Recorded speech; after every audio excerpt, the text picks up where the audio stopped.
алейкум достор. Биздин ата бабалар бекер айткан эмес да. Ат адамдын канаты депчи.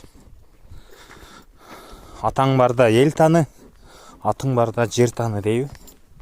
Ошентип атым экөөбүз поляга келип, күздө эккен малиналарды көрүп, кайра кетип атабыз.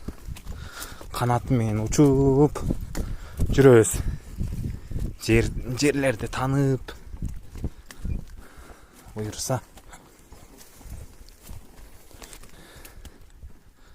атын экөөбүз айланып жүрөбүз. Атын дагы байлантыра берип, дык деп койго, дык болуп калыптыр. Чуркап ала качып атат. Ылайда этият болуш керек. Дыр! Качам дейт го.